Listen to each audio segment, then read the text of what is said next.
welcome to another episode of the Karate Guys. I'm Ricky Trammell, and this is Patrick Sagabo. And today we have a local fighter here in Atlanta.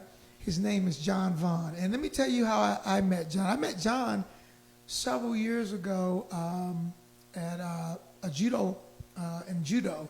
We both trained at the boys club, and Sensei Leo White was there, is the head coach there. And, and I see John in class, and he's a real quiet guy. And Josh White once says to me, he says, hey, that guy, John, I talked to him, and he's going to come by the gym sometime. He's an MMA fighter. And I said to Josh, so I didn't know he was a fighter. I just thought he just worked out because he was really quiet, didn't say much. And then over time, I got to know John, and he started to come over and train with us at Shidokan Atlanta. And then I remember being at, I guess it was center stage at some fights.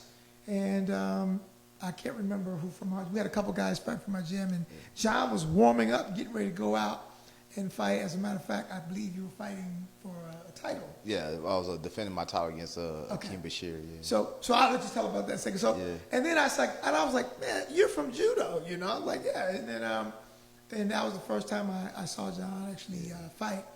And then over time, John started coming and working out with us, and we got to know him really well.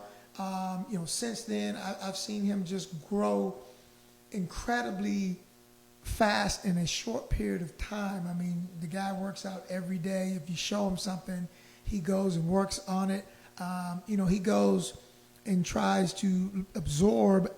He's very open-minded, and that's very rare today in martial arts. A lot of people, they become proficient at one thing or one area, and they just stick to that. But he truly loves the martial arts in that, like I said, I think he, like the way I see it, people say, what do you like best? I said, I just like everything. And I think John pretty much feels the same way. Yeah. So anyway, without further ado, I'd like to introduce to you Mr. John Vaughn. Thank you for joining us today, John. Us.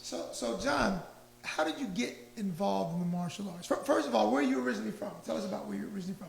Well, I was born in Jersey City, New Jersey. My parents met in Brooklyn, New York. They had my mom went to school in Jersey City. She went to high school there, and my dad had just left England. He used to play soccer in England. Wow.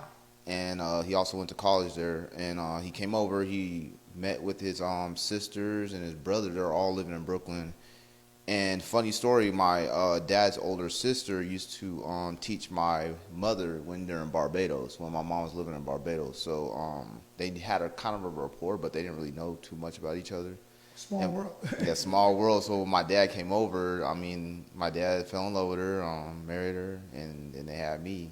I was born in Jersey. So where's your dad originally from? He's from a parish called St. Philip's, Barbados. Okay. Curtains. It's like a small little parish. He grew up there. He also he was born in Martyville, Barbados, which is it's a very beautiful small parish in Barbados.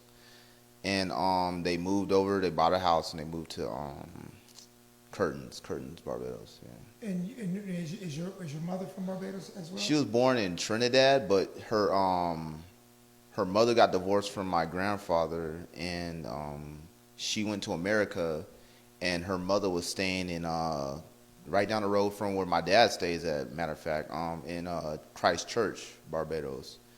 And they my great-grandmother raised my mother. So. Gotcha. Mm-hmm. So you have roots in Barbados and Trinidad, yes. Oh, very cool. Mm-hmm. So your father ended up here. And like I said, when you came and you were born, so how did you? I know that you've lived, you lived in, on the West Coast. You lived all over the country. So where are the different places that you've lived here in the States? Well, when I was born, we're back and forth from Jersey to Brooklyn because like family and stuff like that. Then my dad joined the Navy, so then we moved to Chicago when he was in boot camp. We went from Chicago to San Diego to San Francisco, San Francisco to what's it called? Presidio. It's a base called Presidio. They closed it down, I think, after my dad left there. But it was Presidio, which is like out between Oakland and San Francisco. Moved to Oakland. Then we went from Oakland to San Diego, and that's where I stayed for 12 years. I was there Wow. for 12 years. Yeah. Wow. Yeah. And so now, so you ended up, you're a Marine. Mm-hmm. So how did you end up in the military? I didn't do too well. I wasn't a school guy, so I was failing in school, but I played well in sports, and I was playing football.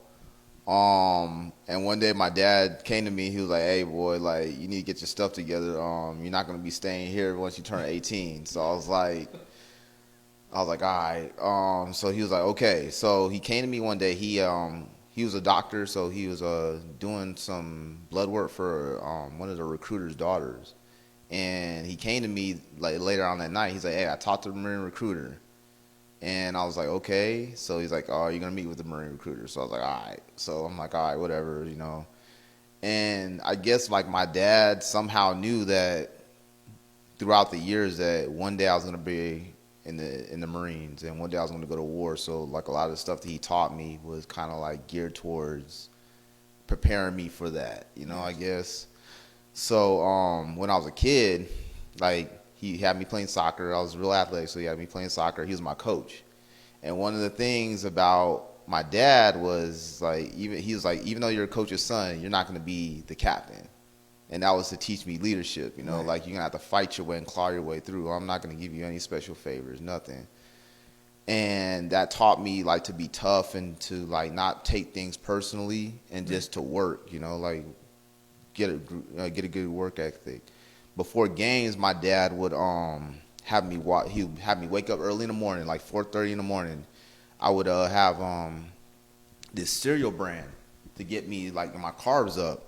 And while I'm drinking this, he would have me watch Pele and Maradona. Right. You know, to get me into that rhythm, you know, of it's game time, you know, and you know, like, and then my dad also like like I said, he was a doctor, so he was and when he was in the Navy, he was a corpsman. Yeah. So they're like the medics for the Marines. And my dad, this is gonna be weird when I tell you this. My dad used to take me to the morgue as a field day at night. So he would take me to the morgue, and I'd see like dead bodies, dead parts, and he would teach me each body part and how it operates, and stuff like that. And he would have me read, like during the summer times, I wouldn't be out playing with the kids and stuff like that. I'd be reading, and my dad would have me in the room reading, and I would never want to read, so I would like draw. So that, like my creativity, I started developing my creativity and my mind and stuff like that. And I remember one time he bought me a what do you call it? It's like a little play set, like where you can dissect it, frogs and stuff like that. Right. He bought me that, so I will work on that. I'll be on there like, you know, just like a what do you call it? The microscope. I'd take the little slides from the microscope and just looking at the stuff. I would go outside and I would catch spiders and flies and stuff like that, and I would put them in a little ecosystem, and I would just watch them and just like see how they operate and see how they grow and stuff like that. So You remind me, I had a cousin, and you met my cousin Mike, and when he was a kid, he said, first time I ever heard the word entomologist, and he said he wanted to be, and I was like, what is that? You know, but he was 7 years old, he would do the same thing, he'd always have jars of insects. Yeah. And when I got to share a story about dad being a coach. I played soccer, and my dad was the coach one season, and one lesson I learned from my dad, because I was a sore loser, and we lost the game, and I got mad and just stormed away. And I remember my dad making me walk back down to the field and shake everybody's hand. yeah. So you said what sports you played? Soccer. What other sports? I played soccer. I played soccer because my dad wanted me to, and I didn't really later develop. So I played soccer, basketball. I played, but I didn't play organized basketball. I used to play in the streets and stuff like that. And that was like a way for me to make friends and I guess to like stay like active and stuff like that. Then I played football. Now football was introduced to when I was playing soccer because some of the teammates of mine, they were like, "Oh, we're going to play football." I was like, "What do you mean? We're already playing soccer." Like, "No, we're going to play American football." So I was like, "Okay, what is this?" And the first thing, like they taught me how to learn to play it, and I was like, oh, this is football. I was like, okay, that's what's up. I like football. So I got into football, and I actually first started playing football when I was like organized when I was in high school, freshman year in high school. So I started playing, and I ain't too much like the coaches. So like they wanted me to go to class, and I was like, nah, I'm not going. Like I don't like this, like. So like the coach, my mom and the coach got together like, hey, we need to get this boy like, cause he can play. It's like, yo, we need to get this boy like active like in his class. Like, and my mom used to stick with me and like you need to go to class. You need to go to class. She'd even pop up at the school to try to get me to go to class. So, I mean, yeah. So football, soccer, basketball, and football is what I played in high school or played. Period. Yeah. What did you like about football? Was it the hitting people? Was it the running? Was it the team aspect? I tried offense, and I couldn't like catch for a lick. So, like I played defensive back. It's not like I like to hit people. I just like the physicality and the contact. Right. The hitting is you got to develop that, but the physicality of it and the toughness of it, and the simple fact that you're defending something is what drove me to defense. So that's what drove me to play football. What do you think you carry into martial arts the most about football? Is it that physicality? Or? That physicality and toughness and just the grit of like, getting the job done is what, yeah. And the work ethic, definitely the work ethic, yeah. Now, with you being a military brat, moving, so you have to pretty much you moved a lot, and you had to constantly make new friends, and adjust to different environments. Yeah, like I said, when I got to San Diego, I got there when I was 5, and then by that time my mom was pregnant, so she had my youngest, or the next kid, which is Amoy, not my daughter, but sorry, my sister. My sister, she was born right when we moved to San Diego. So, I made a lot of friends. Like, I had a lot of friends, like, and when I was in San Diego. Then, when I turned 16, then it was like I had to move to Washington State. My dad got stationed in Washington State, so we had to move up there. And it was just like a culture shock. So I was like, oh, man, here we go again. I'm like 16 years old, and I got to make new friends and stuff like that. But it all worked out for the best, But yeah, that was the hardest part about moving a lot, was just making new friends, having to make new friends all the time and stuff. So so out of high school, you go to the Marines, and what was that like? Where do you go? Where did you do your basic training and that kind of thing? And how did you develop into the Marine? Okay, so when so I remember leaving. Well, I was in Washington State, so I'm leaving, and I'm looking at my mom, and we're saying our goodbyes before the recruiter takes me down to the airport. And I'm looking at my mom, like, yo, she's crying. I'm like, yo, don't cry, you're gonna make me cry. So I'm like, all right, mom, like, I'll be back, yo, like, just I'll be all right. So I leave, and they take me to Seattle. So I go to Seattle, and I got to stay in this hotel, and we got to do all this medical work. So I'm nervous. I'm like, yo, like, what if they find something I'm messed up, and I got to go home? Like, I got to deal with my dad and stuff. So I'm like, all right, just calm down. All right. So then everything was good. So then I go down to the airport, and then we get flown to San Diego. So now I'm back home. So I'm like, oh, yeah, like, this is going to be cool. So we get to the airport, and then we have like a little staging area where we got to wait for the drill instructor recruiter, like, to come through and take us in to the MCRD, because the airport is right next to the boot camp, which is like I think they playing mind games with a lot of the recruits, because there you're looking at the airport, and then you got to look over, and then SeaWorld's right there, and that night they got the fireworks and stuff going. So this is okay, so when we get we're all at the staging area, and then the drill instructor comes in, and we're like, oh, so it's about to get real. So we're all kind of like joking, like, oh, this ain't gonna be nothing. And they take us on the bus, and then they tell us to put our heads down, and I was like, oh, everybody's laughing and giggling. So I'm like, oh, this ain't gonna be nothing. So then the real drill instructors come through, and they get on the bus, like, get the F off our bus. And we're like, oh, shoot. So everybody that's joking around is like, oh, no. Like, you see them guys getting flung off the bus and they hitting pavement. And we got to step on the yellow footprints. And now it's like real. So I got to use the restroom now. I got to piss. So I'm just like, damn. So I was so nervous to say anything to the drill sergeant to even ask, because I'm just seeing bodies just flying everywhere, you know, like, and I'm just like, oh man, I shouldn't say nothing. I should just hold it. Sure enough, I pissed myself. So now, like, dudes, the drill sergeants are looking at me like, why didn't you actually go to the bathroom? And I was like, and they're like, go somewhere. So I'm like, all right. So I go do my thing. So for the whole 12 to 13 hours, I had to stay and piss clothes and all this stuff like that. So I'm just like, damn. And we got to do our medicals. We got to do our like paperwork and stuff like that.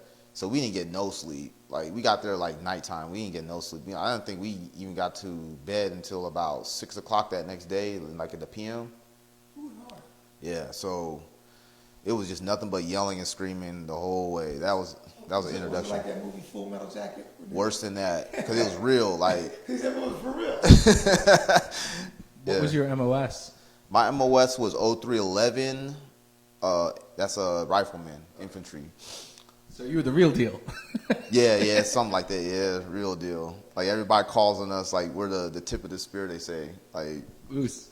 Yeah. Okay, is that where you got the mental toughness? Because every time I've seen you, you are unshakable emotionally. Before fights, you just chill. Even when something intense is going on, you're just like, yeah, I'm gonna go out there, get it done. You know? Yeah, but in my mind, sometimes with the fights, is like I'm trying to do the right thing. And that's where the Marine Corps stuff comes in. That's where I get my anxiousness from before the fight. So I'm trying to stay calm, but in my mind, it's like chaos. It's like, do the right thing. Make sure you got everything straight. You know, instead of just letting things be as it is. But, I mean, the Marine Corps, the mental toughness, yeah, because, I mean, boot camp wasn't even nothing until when I first got to the fleet. Because after I got to boot camp, I went to SOI, which is in San Diego. So I was around my family and stuff like that, you know. So I had like kind of like a emotional, like, you know, support. Net. Yeah. So when I got to my first duty station, like, I remember I'll never forget this. Like, I had a girlfriend at the time. So the day I got to my first duty station, she broke up with me. So now I'm heartbroken, and I got to go to my first duty station. So I'm just like, oh, my gosh, here we go. So I get to my first duty station, and it's in 8th and 9th Marine Barracks, which is in D.C. So now I'm a ceremonial guard. So this is like, it's like you heard of the silent drill platoon? I think so. And the color guard and stuff like that? That's one of the harder ones to get into, too, in DC, yes, it's right? hard That's to get like into. An honor unit. Yeah, it's hard to get into. You have to be a certain weight. You have to be a certain height.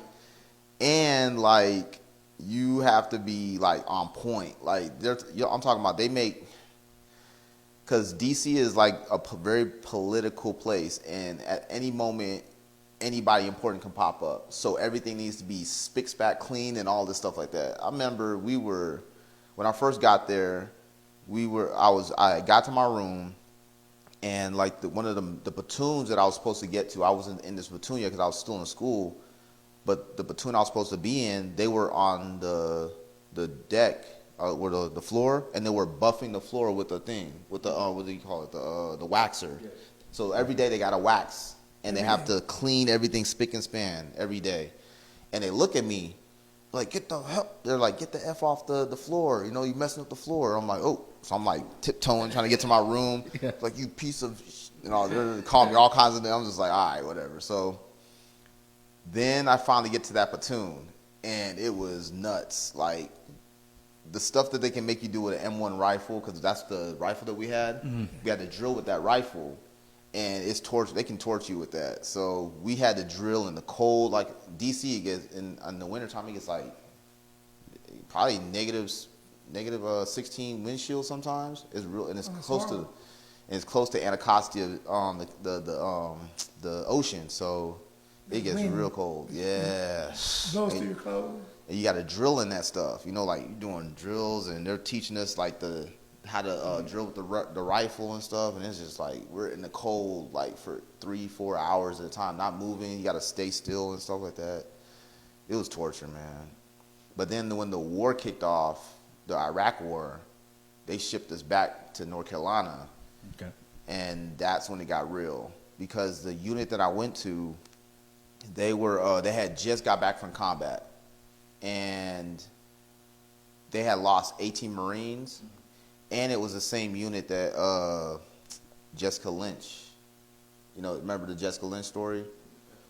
The lady that got kidnapped, and they gave her a Bronze Star? Yeah. So they're one of the ones that were involved in the effort to rescue her, recover her. Yeah.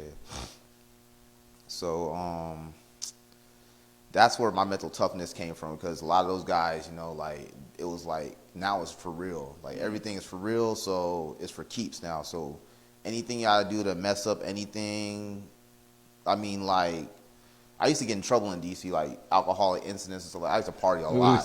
I couldn't do that stuff in North Carolina, because if anything happens, now it's not only on me, it's on the platoon, the team. Right.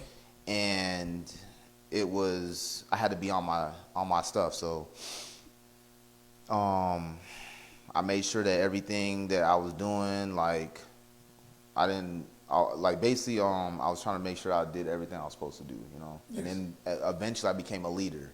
Like, they promoted me to a leader. And then when I went to Iraq, that's when I found out who I really, like, what my potential was, like the compassion that I have for other people, and the leader, like the stuff that my family and my mom and my dad taught me as a young kid.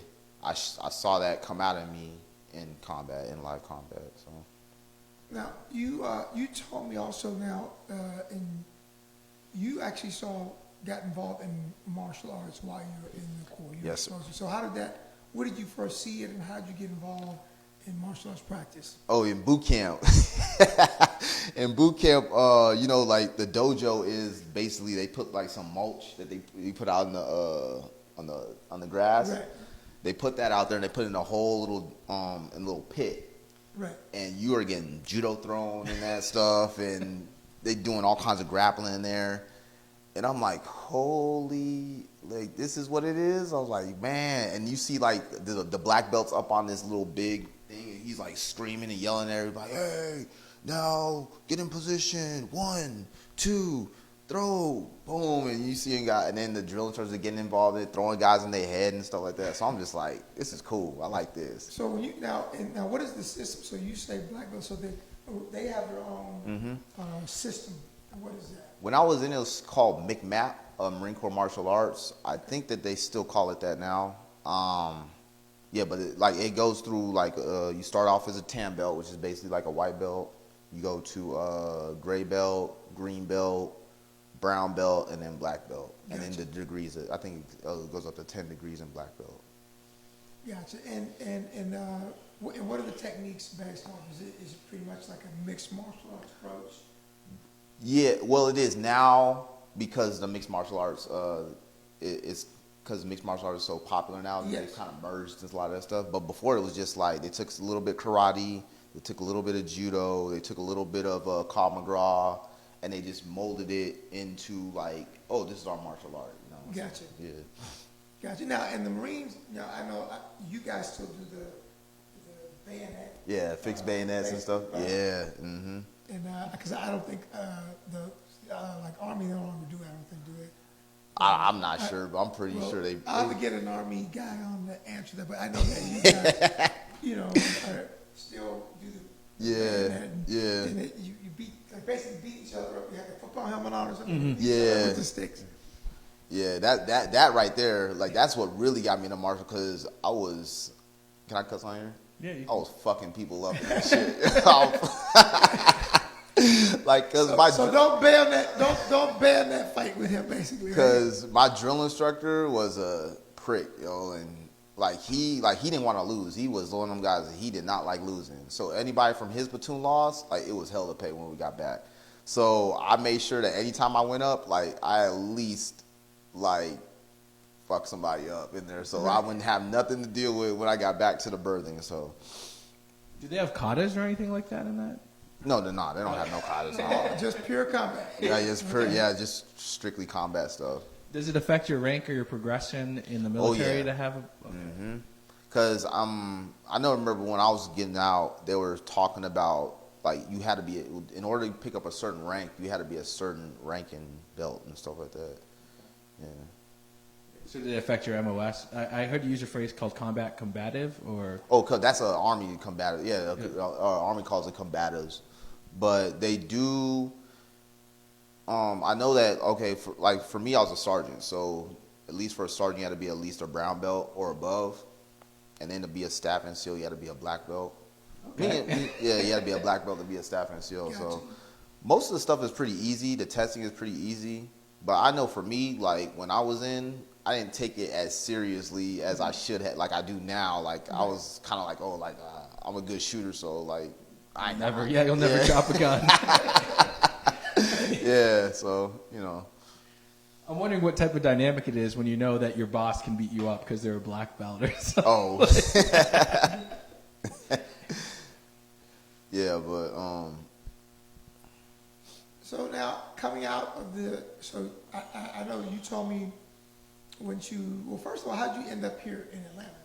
Oh, my mom, when I was in Iraq, my mom had moved from Washington State to Georgia.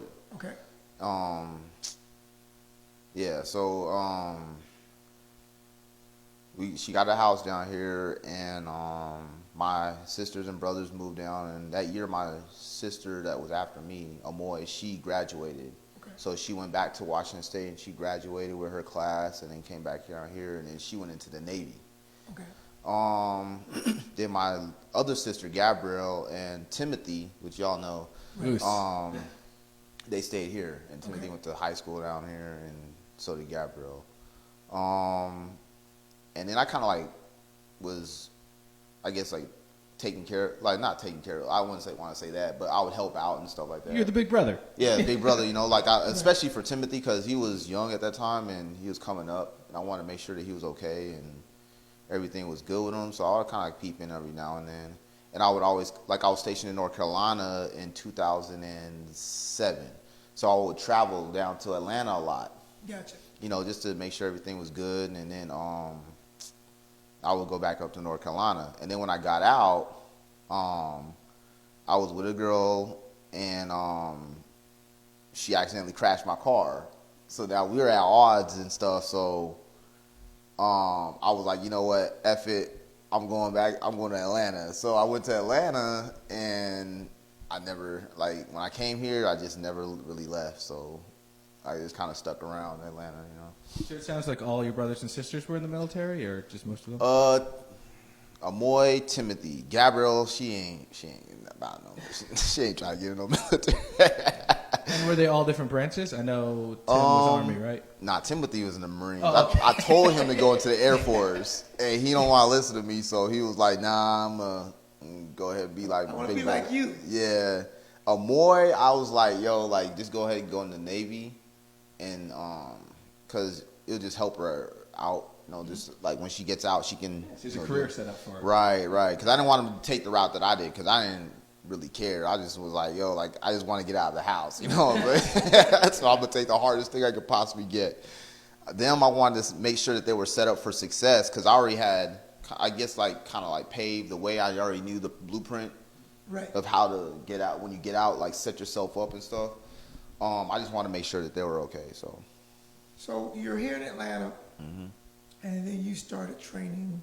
Was the first one you started training jiu-jitsu? Yes, I started. And, yes, sir. Where did you train? Alliance. I trained at Alliance under Jacare. Okay. Yeah. And then so from jiu-jitsu, what made you want to get involved in mixed martial arts? How did you end up going from jiu-jitsu to mixed martial arts? Matter of fact, so I started off at BJJ at Alliance, and then I took a couple years hiatus because I had graduated college, and then I was doing some work and stuff like that, and I was back and forth from here to New York a lot. So when I finally settled back down here, I had got with Independence, where Joe Merritt was at Tara Boulevard.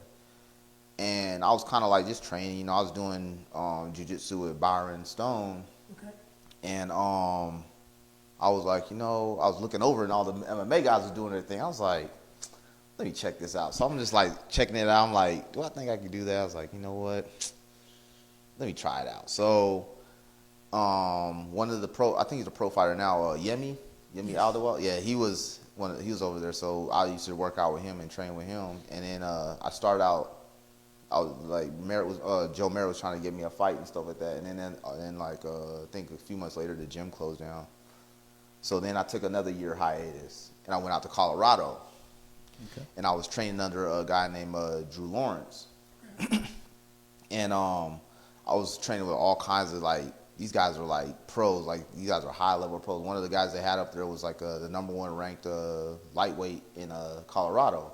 So I'm training with these guys and I'm hanging with them. So I'm like, I could do this. So I was like, you know what? I was like, hey, coach. I was like, yo, I'm 31. I was like, at the time I think I was 33. I was like, yo, I'm 33 years old. You think I can do this? And he was like, hell yeah, you can do this. What are you talking about? Like, he's like, matter of fact, like, you know, like, I'm gonna set you up. And I was like, all right. So, I had to deal with a case out here because I had gotten in trouble. So I had to deal with a case out here. So I had to come back, and I found out I couldn't go back. I couldn't leave the state because I was put on probation. So then I ran to my brother-in-law was like, yo, like you're an MMA fighter, man. I'm gonna find you something, you know. So he found this gym that was around the corner from where he was staying at, and there was a guy named Tony Davis and Jason Everhart. They were local fighters, and they also were training fighters too. So I got on with them, and then they got me to, like, you know, where I was at as far as amateur, the amateur champion for 145 and stuff like that. So they got me to where I was at as an amateur. And then Jason Everhart had stopped coaching, and then, you know, and then that, like, between that time, that's when I met you at Leo's. I met you, Josh White, and Leo, and then actually Doug Ushers, who got me into Leo. Yeah, That was there also. yeah. So, yeah, that's how I got started in MMA, pretty much. So once you end up becoming the NFC champ, and how did that come about? You end up becoming a champion, the NFC. Oh, how did it come about? Yes. I mean, the grace of God, man, because a lot of stuff was going on at that time. Because I remember I had fought Johnny Williams the year prior. Okay. It was for a championship. I had only got 3 fights, and he had 11. So I had lost that fight. So I was like, you know what, I'm going to go to... So at that time, I went to Unit 2. I was like, I'm going to train under Berto Chavin, and I'm going to get better on the ground, you know, because I'm always determined to get better, you know. Like, if I lose something or I lose a fight, I'm just like, you know what, I go to the drawing board, I'm like, you know, I need to get better here, and I start, like, trying to take my steps to get better. So I started training under Roberto Chavin. Then I found out my dad passed away. Right. So I had to take care of all the stuff for that and train. And then I went home. Back home to Barbados. I hadn't been back in years. I'm talking about like a couple of decades I hadn't been back. So I was like, you know what, took a trip back.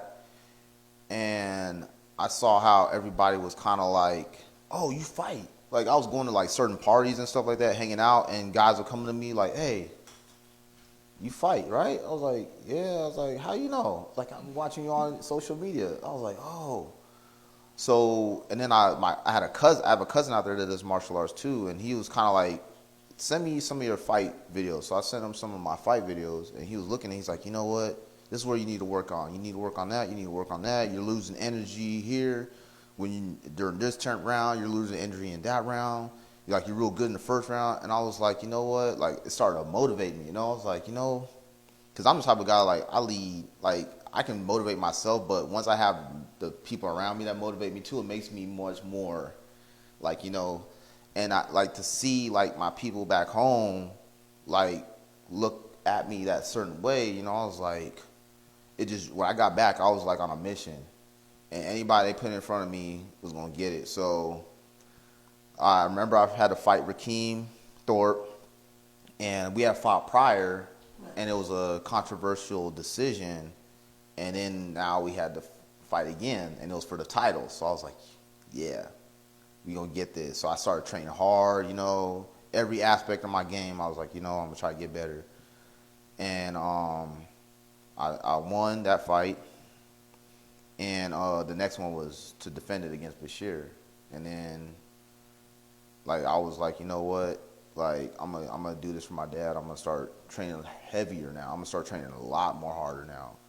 And then I ended up beating him. So. How old were you at this time? I was 35. Okay. Yeah, So another 35. person who says I have no excuses for starting. That That seems to be a recurring. Yeah, that seems to be a recurring theme around here. So now, all right. So you, like I said, in addition to mixed martial arts, you started coming over. You started training karate, Mm-hmm. and you were doing a lot of kickboxing, and you also do judo. Yeah. And so like I said, you tell us about your first experience when you first started doing full contact karate, bare knuckle karate. What was that like? When did I first start? It was the triathlon in Costa Rica, right? Was that the first one? Yeah. Or was it It was a triathlon in Costa was Rica. that before we did the Oyama? Yeah. Okay. It was, yeah. So when I did that, like I kind of came in kind of cocky, I guess. I don't know, because I don't know, like I have fought MMA. I did the Bellator fight, the pro debut. So I'm just like, I got this. Like these guys ain't. And then I went down there and, I just didn't. Like I thought I had it in the first couple rounds, and then, like I just lost it. I just lost myself within the fight, and he won. Right. But the guy you fought though, he was a veteran Thai boxer and Yeah. MMA fighter. So Yeah. it's not like you had a guy who been he was seasoned. Yeah. And he fought a very, very, very good fight. Yeah. And that was your first triathlon fight. Yeah. And after that fight, I thought I got hit with a ton of bricks. Like I was like, wow. Like I remember that plane ride home, I was just like limping. I was just like, jeez, man. Like There's nothing like being on a plane when you have swelling, you have swelling. yeah. It's worse. Things throb. Your circulation changes, and Mm-hmm. yeah, it's not fun. So how were the injuries different from your normal MMA fights? It's different. It's on another level because you like in an MMA fight, it's kind of like you kind of take your time, and nobody's really kicking you a lot, and nobody's really punching you a lot. They're trying to take you down, and especially these days, most guys they're trying to take you down. They're trying to ground and pound, so you're not gonna get that beat up. These triathlons, it's like, whoo, like they're kicking you, they're punching you, and then you gotta change arts within the fight. It's like, wow. So it kind of like makes you, because now when you go to other martial arts, or you now like when I fight MMA, it's like, this ain't nothing, man. I can, this like, with MMA, at least I can take my time, and because you gotta, like in the triathlons, you gotta make something happen quick, and you're getting, and everything's coming at you, and then you gotta change, and then like now you're going from karate to bare knuckle karate to kickboxing. Now you're kickboxing. Then you're done with that, and then now you go to MMA, and then it's like, oh, now you don't got the regular padding like with the MMA. You getting hit for real. Right. So it's like, dang. So it's like, okay, so we're here now. So now you grappling, and like you ground and pounding, and then you're done. And it's like, oh, okay, this ain't nothing. And then when everything starts to settle in, you're just like, geez, man, like my leg is hurting, like my ribs is hurting. It's a lot of incidental contact. I mean, just everything is fast paced, and the rules are designed to where you have to give, and unfortunately you have to take a lot. Yeah. Mm-hmm. I don't think you have many early finishes in those fights, right? You've almost always gone all the rounds. It's gone. Well, we haven't got to there yet. We haven't got there. Oh. And that, like I said, that was a six round fight against a seasoned fighter. We went to Costa Rica. Yeah. And then, like I said, then you did bare knuckle. You fought in both the World Oyama tournament, and you fought at World Yoshikai. And just from watching those tournaments, it seemed as though you started to kind of become more comfortable and a lot more fluid in your fighting. Watching you, you know, within like a year and a half of doing a few different things, you know, I remember you finished the guy with a body kick at Yoshikai. So what was that experience like? What were those experiences like? Well, when I had done the Yoshikai, I think I was pissed off that day. I was irritated about something. And I was like, you know what? I'm not gonna let this dude beat me, because I think I had just lost that fight with the MMA fight against the guy from SBG, and I was like I got to do something. I cannot lose, man. I got to learn, man. Like, and I started pushing myself, you know. In my head, I'm like, yo, I can't lose. Like, go out there and just do you. So with that, I was kind of like taking my time, seeing what he was gonna do, and then I feinted with the right kick. He flinched, and then I saw it, kick, boom, and then I saw him, and I was like, oh, I didn't know. After that, I saw that, I didn't know what to do. I was like, oh, what's going on? I'm like, and then I heard you in the background like, get him, like, go, like, he's hurt, and I'm like, oh, I just lost my moment. So I kind of like calm down. And then I saw my other opening. Like, I was like, okay. Right. Saw a lot of openings. And then once I started laying the hands on him, I hit him one time. Body shot, right. Yeah. And That was a beautiful KO. And people don't realize how difficult it is to get a KO and knockdown. Oof. To get a, very, very good video. Now, let me ask you this. So, you know, you've had the opportunity of working out with, you've worked out with pretty much, you know, all the top guys in Atlanta. I mean, you know, could you tell us some of the guys that you've had the opportunity to either roll with or spar with at various gyms?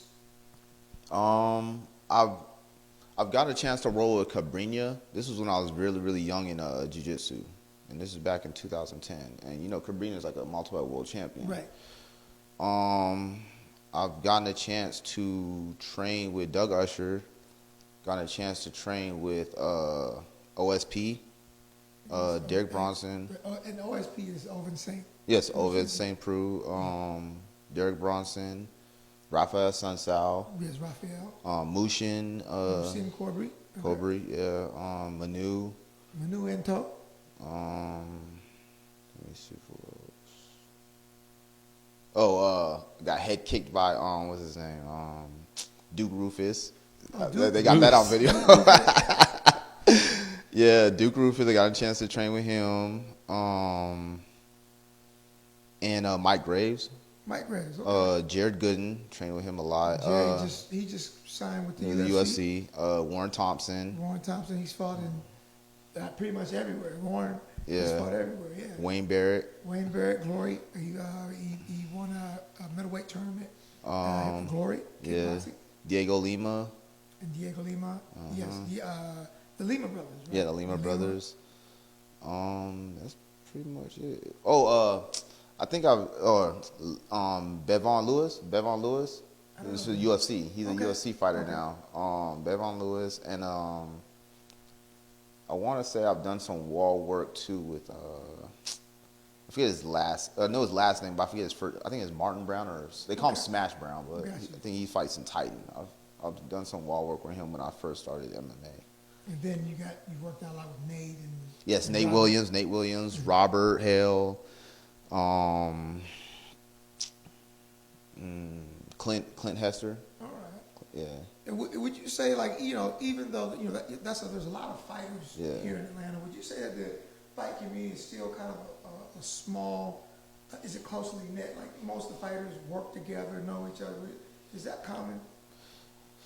It's common. It's common to amateur because you don't really see a lot of guys a lot. Right. And then there's no money on the line, so nobody's really taking it that serious, Gotcha. you know. Pro level, when you're first starting out, it's kind of tough to do that because you're still in the local level. Gotcha. You know, but once you get to the regional level, it's a lot easier to train with guys in the state. Gotcha. And get the work in. But. So now, speaking of regional, like, what was the organization when I believe it was your second pro fight when we went to Augusta. Oh, Conflict. So and that's a regional. Is that where's Conflict? Conflict. I think they're mostly out of South Carolina, but they have done some shows in Georgia, Augusta side of Georgia. Okay. I wouldn't. It's still a little bit local, but for me, it was regional because it still wasn't my home. Gotcha. I guess. Yeah. So it's still getting guys from the regional area Yes. to fight. Yeah. So let's go to now. Your next international Shidokan event was in Tokyo, in Japan. You, Pat, Moose. Yes. AJ Yes. Weathersby, Yes. and Jarrell Bowman Yeah. represented Team USA, and Us. you represented Team USA. And you went and you had, I guess, 3 incredible hard fights. Could you tell us what could you tell us about that? I know you fought your first fight. It was actually against Yuli from Belgium, and Yuli he was the first fight, correct? No, the first fight was a guy from Mongolia. Okay, it was a Mongolian. So tell us about that fight. So, can I go like a little bit, like Yes. a couple? Okay, Yes. so I've been training for this fight. I've been training like almost 8 months for this, Okay. and I invested a lot of time. So when I went into there, my whole I guess I can sometimes be a pessimist because like I'll think negatively first, and Right. then kind of like when the positive kind of like flow with it. I was like, I do not want to lose this fight. Like I put so much time into this, and you saw me like at that hotel. I was pacing back and forth, just like like, and that car ride, like the energy and the tension in that car ride was so like crazy. Like you could have heard a pin drop. Like nobody was saying nothing. It was just tense. Like, and then when we get there, like. It was like a breath of fresh air to see you and AJ because it was like, okay, like, now the team's here, like, let's go. And that walk up that stairs, that first fight, it was just like, oh, man, like, now everything's on the line. And I remember I went in there and, like, I'm just like, yo, like, okay, like, I'm going to work my stuff. I've been working for the last 8 months. I'm going to work my stuff. And then I just kind of, like, flowed, but I was still a little bit anxious. Right. I still had a lot of anxiety, so I was kind of like holding back a little bit. That second fight, I was like, I got it. Like I'm calm, I'm cool, and I wasn't even in there like smiling and just like, like go ahead, hit me. I'm gonna hit you back. So like the third fight, it was just like, this is for all the marbles. Like I've come this far, and I'm not finna go down. Like you're gonna have to kill me. So. And then, like, when I finally got my hand raised for that fight, I was just like, okay, like, I'm good, all right, okay. And then, I remember I asked you when I came back, I was like, what did I just do? Like. So you just won the All Japan. Yeah, like, I didn't know how major it was to do that, and. Well, and especially for America, because over the years, like I can count on one hand that the U.S. has had American fighters go over to participate in the All Japan, and especially for our dojo. I mean, besides you guys, we had Ronda and Vinny. They went a few years back, and I went 1 year with a young lady from Chicago. 1 year she was by herself, so she was Team USA, right? And I think maybe back in the 90s they may have had maybe 1 or 2 guys from the U.S. to fight over in the All Japan. So to have 4 guys from the same dojo go and compete in the All Japan is And all of us at least won one division. Yeah. Exactly. Exactly. I mean, and everybody did well, and I mean that was truly amazing for me to see. And so let's talk about preparation. You spent 8 months getting ready for that, and you train. I mean, you come to the dojo. You're doing karate. You're doing the kickboxing. You're doing jiu-jitsu. So currently you do jiu-jitsu with Rodrigo. Yes, sir. And you go and work out with Josh and Leo. Yes, sir. Doing the judo. Mm-hmm. So what was your training for that? The 8 months of training. What did you do to get ready for the Japan tournament?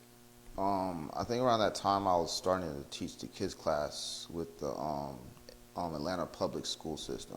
Right. So like the teaching the kids kind of helped me to hone in on techniques and stuff like that because I had to be on point to teach it to them. When I was done with that, I would go and I would come to the gym and I would train and do the karate. I'd do the sparring, the kickboxing, all that. And then when I was done with that, I would go to X3 up at Marietta and I would train with Rodrigo on the ground. And then like sometimes I'll see Jay up there. I'll get some working with his guys. Right. And then I was doing a lot of strength and conditioning on my own. Right.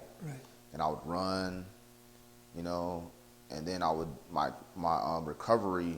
Like I would get the percussor and I just like make sure I get the knots out. I would soak, and then I would always make sure that I was eating right, like always eating healthy, not drinking any sodas, no alcohol, nothing but water and lean meats and rice and stuff like that. Just try to keep my diet on point. Since you mentioned the kids, you remember a little while ago we had Marco London. Shidokan champ Marco London. And he said something, you just said it.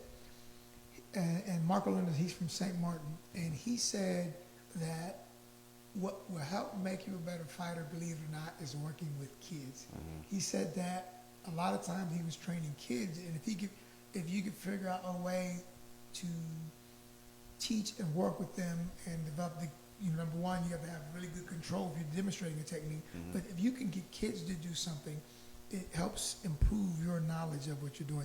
And yes, I've looked on the videos of you working with the kids, and there's some incredible stuff.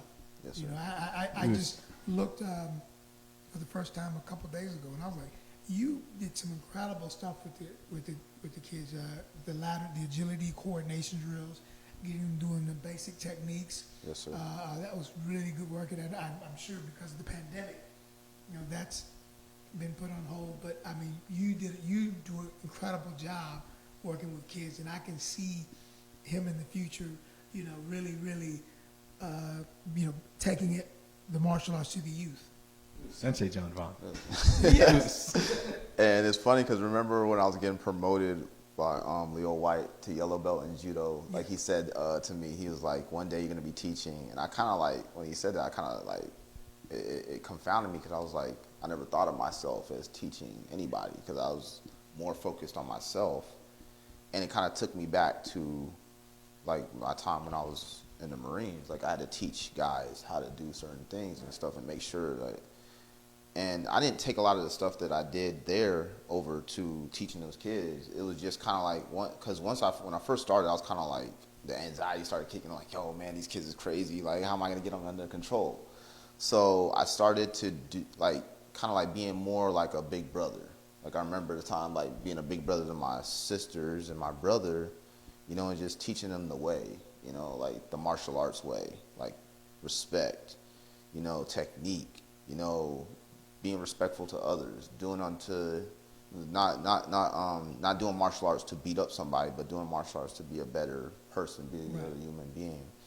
And I started, like, the funny thing about it is I started to see my blueprint or myself in them when I started teaching, which is very, like, it was scary for me because it was like, I don't want to do the wrong things around them, like curse or, like mess up a technique that they might, learn and then, like they mess it up. I wanted to make sure that I was on point so that when I teach them that they're on point. And I started to see my blueprint of like the agility drills I was having them do was to better their kicks, get their legs right to better their kicks so that they can start getting more strength in their legs so they can start to kick. I was teaching the punching, like certain, even jiu-jitsu drills, like rolling and back rolls and certain like submissions from, and this is stuff that I remember when I was coming up as a kid that I didn't have at school. Right. Like they didn't teach that stuff. Like There was no way they were having a martial arts, especially the schools I went to. There was no way they were having a martial arts kid because they're not trying to keep having any of them kids up there beating up each other. Yeah.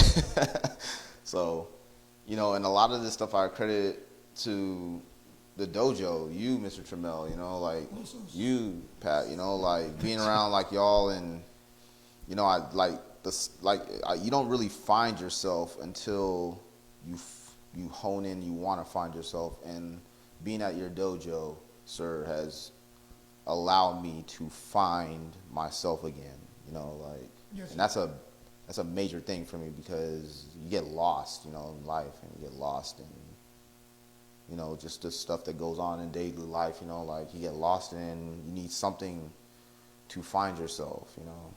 And that's what I try to pass it on to those kids. You know? Now you I know you said your daughter also copies you in the dojo. So what is Miss Ava up to now? How old is your daughter now? She is going to be 2, I think next week. Yeah, she's going to be 2 next week. And she's still trying to copy you at home when Oh you're man. Like just the other day, she was punching, and me and my wife were just laughing because she's sitting there and she's kicking, you know, and she's kicking, she's punching. Like anytime I go in the garage and she's around the bags and stuff like that, she's just kicking and punching, and it's such a blessing to see that, you know, like that something that me and my wife passed on to this world as my daughter is doing the exact same thing that I'm doing. And, you know, as a father, it just makes me proud, you know, like that I see my daughter. I can see where she's going to go with this, you know, and if I teach her or if I allow her to do martial arts, you know, or if she does martial arts, which she probably will, right, I can see her going very far. I can see right, it. and just from working with kids and seeing kids grow up in martial arts, I mean, at every level, whether they stay with it or not, every kid that I know that did, you know, martial arts for, you know, a considerable amount of time, even in their youth, if you see them years later as an adult, they will come back and tell you the positive influence that it had on their lives. Everyone that I know, and I know for every kid that has passed through our dojo over the years, you know, some that may not be there at present, but when I do see them at one point or another, the martial arts has positively influenced their lives. Yes, sir. And that's a wonderful thing to see. So everybody put your kids in martial arts. Yes. Or your adults. And your adults, right. Yes. Right. And your adults. Because, you know, the great thing about our dojo, like I said, you know, I know, you know, Pat was saying, you know. Start at 32. Yeah. But, you know, and we got Big John Reinhardt. You know, John is in his 60s. You know, we got, you know, Chuck is in his 50s. Mm-hmm. You know, we got guys in the 40s, 50s. Yeah. We have a young lady named Debbie Auerbach. I won't say any numbers. She's always 22 in my book. Taps me every time. Right. And, but it just, you know, the martial arts is good for everybody. And, you know, whether it be for competition, whether it be for fitness, but like as John said, you know, it's about self-improvement, about improving yourself and finding out more about yourself. And I think, you know, the reason, you know, these guys that compete is they're competing against themselves, trying to be better than they were prior to that moment that they're competing. Yeah. Mm-hmm. So I'm going to tell a little story, John. I'm sure when you had your Bellator fight, you came and watched my Yosekai tournament beforehand. I didn't know you that well. Maybe we'd only trained 3 or 4 times again. Yeah. You were this mystical figure because you're very quiet, but you're very strong and train very hard. And everyone was hubbubbing about you being a pro fighter and all that. Yeah. At that point, I didn't really feel like much of a martial artist. I felt more like a fanboy. Oh, actually, I was the best fight. Yeah. Oh, yeah. Fight, yeah. And I fought, and I think I even won that particular fight. Yeah. Right. But I thanked John for being there because it was like an honor to have him have such an important event in his life and him still come out to support me. You know, I was like, one day I hope to be a martial artist like you, John. And you're like, no, you're a killer. You go out there and all that. And at the time, I was very insecure about, I don't have that like warrior ferocity. You know what I mean? Like I'm a gentle guy. Right. I don't go like I'm gonna murder them or anything like that. And you told me like there's different ways to fight. That calmness can be your power. You can pick people apart with that and all that. That meant a lot to me. I was thinking about that because when I did the Copa tournament recently, I was really nervous. But I watched you do a similar tournament the year before, and you asked me if I was going to be fighting, and I told you I was going to be fighting in a year. So I hoped at that tournament. Well, you know what? Let me add something to what you just said, because that was the Yoshiga tournament. Yes. So that day, like I said, he was fighting later on that day. Yes. So the Yoshiga tournament is, an hour west of Atlanta, and then Augusta is like 50, almost an hour going east. He came, supported you guys at the tournament. Then we drove over to Augusta. Right, we spent all day at the karate tournament, and then went all the way to Augusta for him to fight an MMA fight. Not grumpy, super kind the whole time, very supportive, and you've always been that way. So every event I've ever been to, I appreciate it. I'm curious, I want to ask you some questions about your anxiety, because I would never paint you that way. Go ahead. You can ask me. I just want to point out that, in Japan, I thought you were the calmest one of us. I was freaking out constantly. You were just sitting on your bed. Sometimes you'd even be asleep while we were all talking about things. Yeah. So I don't know if you're aware your anxiety doesn't present itself, or is that something you've practiced so that you don't show it to your opponents? Or Nah, I mean, everybody goes through it before. They call it nervousness. Me is just more I'm thinking negatively and trying to find the positives out of that. When I'll mention the Japan one, it was I just didn't want to lose, because I didn't want to, nobody really wants to lose. And the guys that, they can deal with the losses, they pretty much come out on top. They just go out there and they put on a show and they do well. Me, I just don't want to look bad, and it's just and that in my mind, I'm battling the two wolves, the bad wolf and the good wolf, and whichever one you feed is the one that kind of takes over. And most of the time, I'm battling the bad wolf. Hey, maybe you shouldn't do this. Maybe you're too old. Maybe you this and that. And then,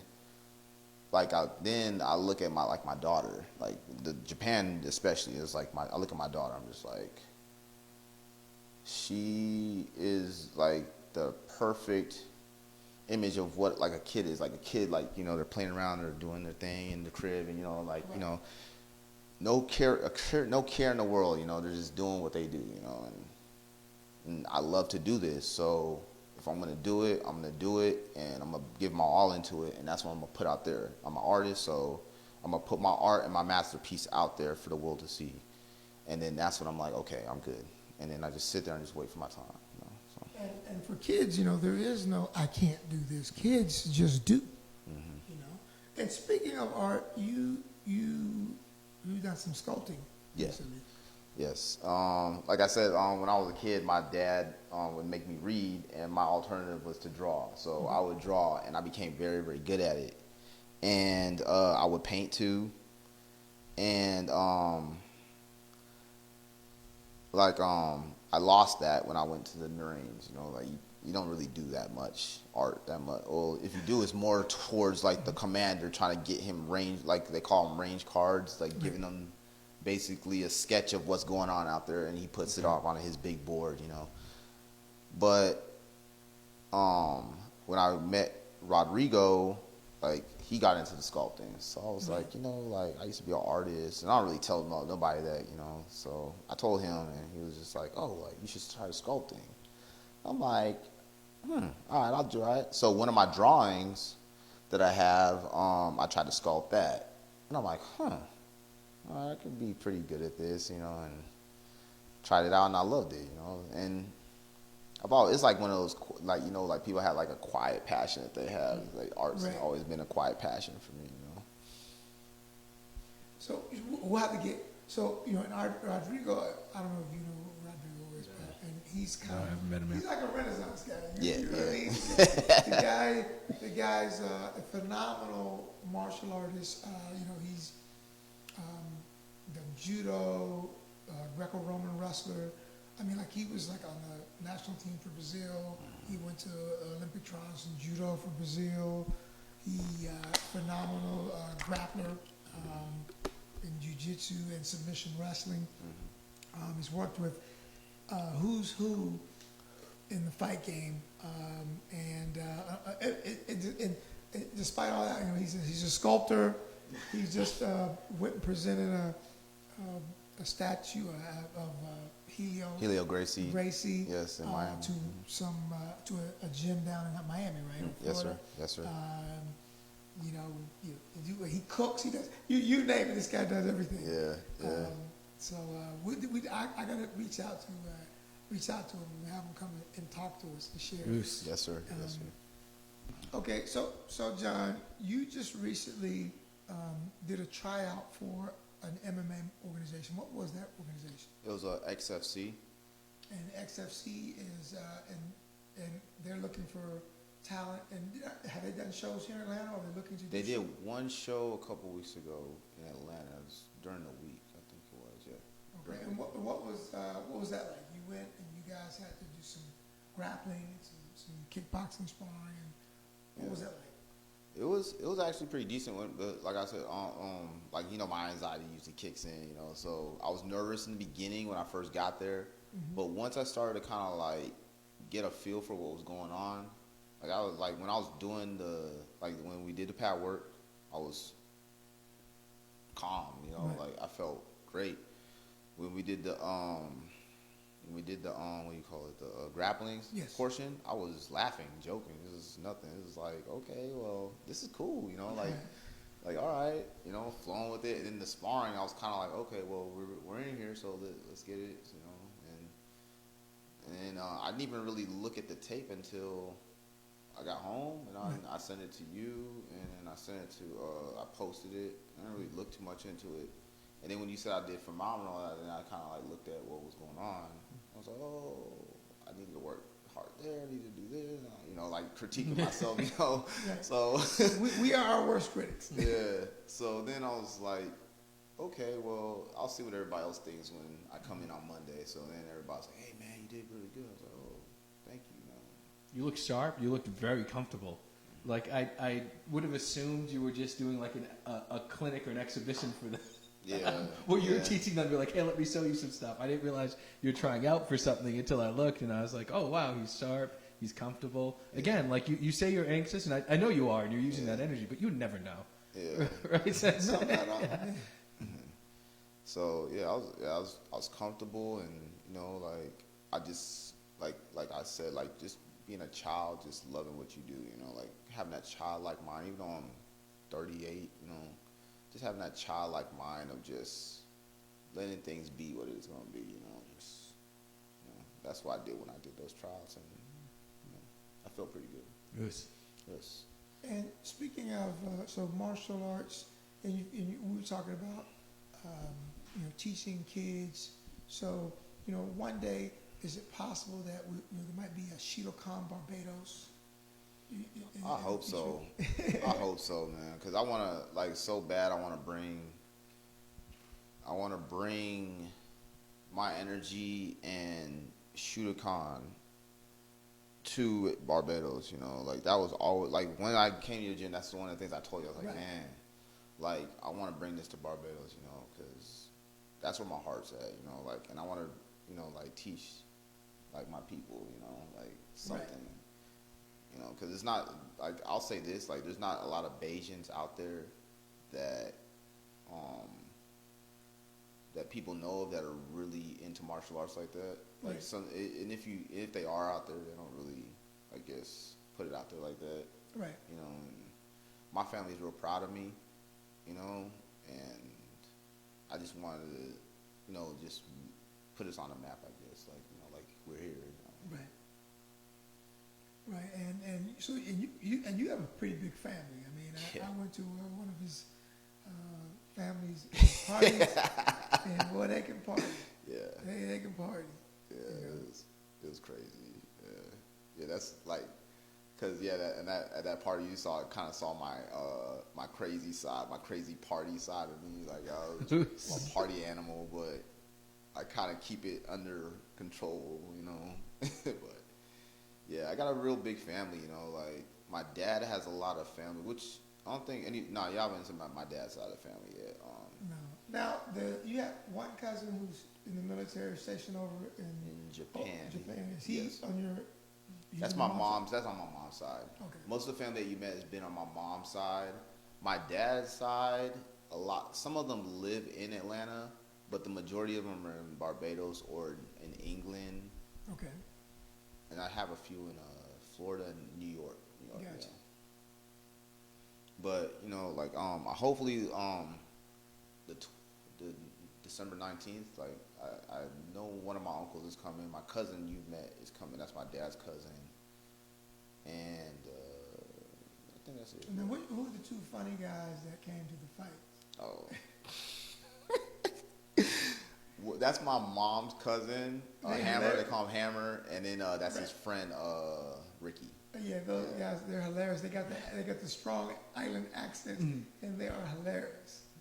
You guys get on my nerves, but they're knuckleheads. But yeah, and that's why I say like having that childlike mind, like right. you know, just like that's why I try to be like, man, I'm too serious sometimes. So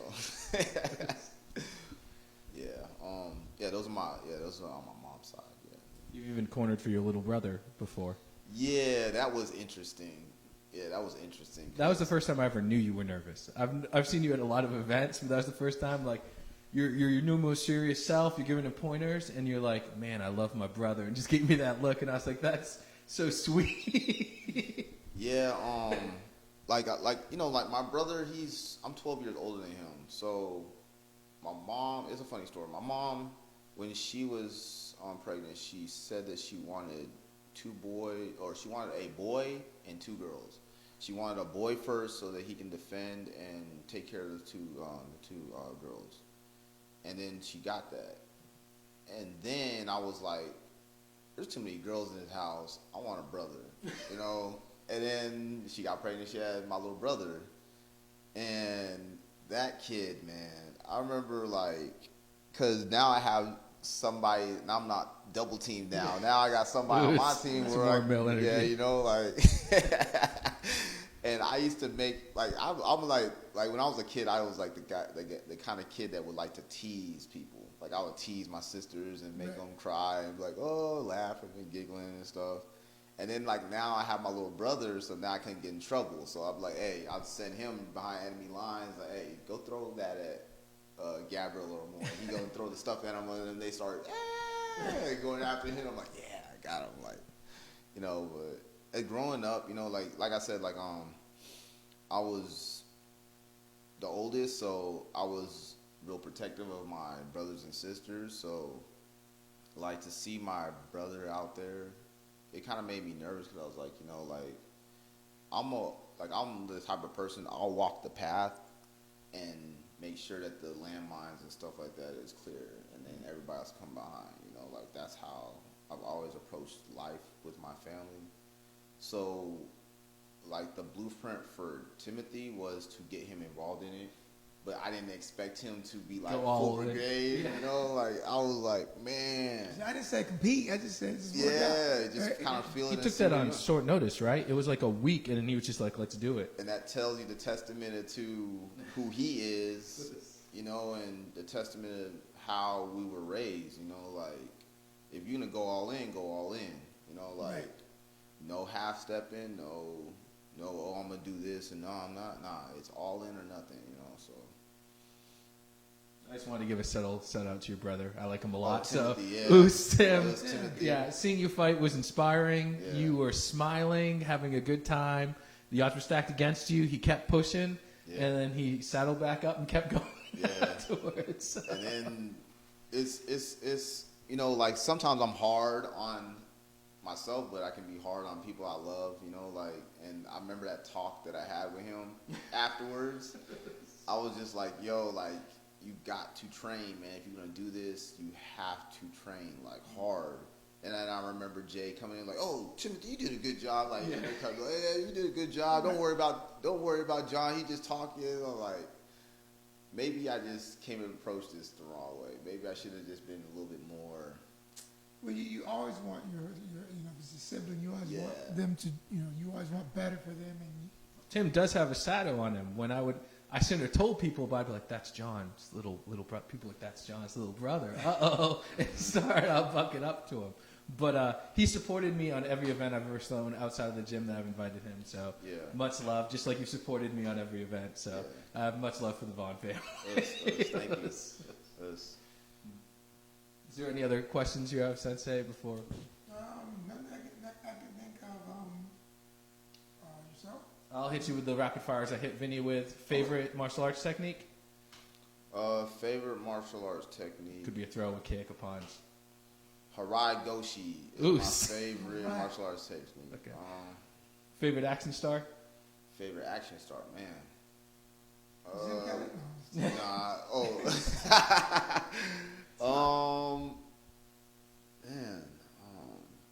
How about that's Bruce? tough. Bruce Lee. Oh, I actually got a Bruce Lee shirt on. Yeah, that's an easy. Yeah. You got two shirts on. You got Jack Johnson. Yeah, Jack Johnson. Yeah. And Bruce Lee. Bruce Lee. I guess Bruce, right. Bruce Lee. Yeah, I guess because my first martial arts film that I saw was actually my first martial arts film that I actually saw was Enter the Dragon. That's a good one to start with. Yeah. Favorite martial arts to compete in? You've done MMA, you've done judo, jiu-jitsu. What's the favorite? Karate, man. Like, Ooh, it's karate guy. I'm serious, man. Is Like it the triathlon that you like? Or is it? everything, man. It taught me everything that I needed to know as far as cause I think like karate is the base and for martial arts, just because it opens up your mind as far as like martial arts. It's funny to me. I'm just bringing this up because it just hit my mind. If you look at we've talked before. When you look at martial arts in America, it pretty much came through military men who were stationed overseas in Okinawa, Korea, places like that, and it has to be something about the martial arts from Asia that there's something about the discipline, something about the focus that would make that would attract military men to the martial The discipline. arts. Yes. So Yeah, because I remember me and you had talked about it, and I had told you like I didn't even know that so many African American martial artists that were war veterans came back and they started doing karate. right. Like what was it? Van Cleef? Ron Van Cleef. Ron Van Cleef. As a matter of fact, Black Dragon, Ron Van Cleef is the instructor of Timok from The Last Dragon. Yes. And he's one of the first, he's the first African American to become an actor in Hong Kong during the 70s for the Hong Kong Kung Fu, at its, that's when it was blowing up. And the Ron Van Cleef was the first, Man. And it's such an honor. Like I feel blessed to even join those ranks of those guys that have gone to were war veterans, and then come back and then to go on and do greater things in not just martial arts, in karate. That right there makes me push me to even be much more of a better martial artist. You also play video games, right? Yes, I do. Favorite video game character? My favorite video game. Can I go with video game? Yeah. So go video game first, and then what's character. the new one that came out with the Japan? I forget the name of it. Ghost of the samurai one. Yeah, that's my favorite one. Yeah, that's my favorite one. Is that main character your favorite character as well? Or? Oh yeah. Mm-hmm. So I'll be more specific. Favorite fighting game character? Because I know you play Tekken and Mortal Kombat. Oh, Ryu, man. Ryu is my. And then it's funny because Ryu is what they made the character after Sueno. Yes, Yoshiji Sueno. Yeah. So hey, everything happens for a reason, man. So and the Ryu, Shidokan founder, Ryu from Street Fighter is modeled after him. There's also an anime where he's the main character. They have Masuyama, and then they have the second generation. And this is why they argue that the Street Fighter character is modeled after him. In that anime, his rival is a Thai boxer with an eye patch. So it's like Sagat. Yeah, who's a real character too. And a phenomenal fighter. So okay, last question, most important one. favorite All Japan semi knockdown purple belt champion? You. 2-1. 2-2. Thank you so much, John. No John. problem, man. Thank you so much for coming out and joining us today.